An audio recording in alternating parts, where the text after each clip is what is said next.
નમસ્કાર. અત્યારે આંબાની જે સિઝન છે હવે હાર્વેસ્ટિંગ થઈ ગયું એટલે પૂરા થઈ ગયા છે. તો હવે તમે જોઈ શકો છો કે સંપૂર્ણ જે પ્લોટ છે એમાં કટિંગ થઈ ગયું છે અને ઝાડ એકદમ ખુલ્લા થઈ ગયા છે. સનલાઇટ એકદમ વ્યવસ્થિત જાય એ રીતનું એરેશન થાય એ રીતનો આખો પ્લોટ થઈ ગયેલો છે. તો કટિંગ હવે થઈ જાય ત્યારબાદ આપણે જે સ્પ્રેની વાત કરીએ તો સ્પ્રેમાં જે છે COC સાથે ક્લોરોસાઇપર જે છે એનો સ્પ્રે કરવાનો છે.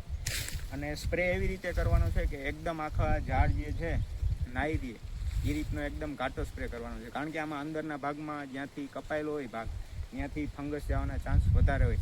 આ સિવાય બીજું જમીનજન્ય જે રોગો હોય જેમ કે મિલીબગ છે, કોઈ ઉધઈનો પ્રશ્ન છે કે કોઈ આમાં વધારે પડતું જે કીડો આવે અંદરથી જે ખાતો હોય ને આખું ઝાડ સૂકવી નાખે તો ક્લોરોસાઇપરથી આપણે ફાયદો રહે કે બીજા જે જીવજંતુ છે કે એ ન લાગે. અને ત્યારબાદ જે COC છે એનાથી ફંગસ જે આવતી હોય જે કપાયેલા ભાગ પર તો એમાં જે આપણે સારી રીતે કંટ્રોલ મળે. જો સ્પ્રે ન કરવામાં આવે તો જે જ્યાંથી કટ થયેલો હોય ત્યાંથી ફંગસ અંદર જાય અને આખો જે ભાગ છે ઝાડનો એ બધો ભાગ જે સુકાવાના ચાન્સ રહેતા હોય.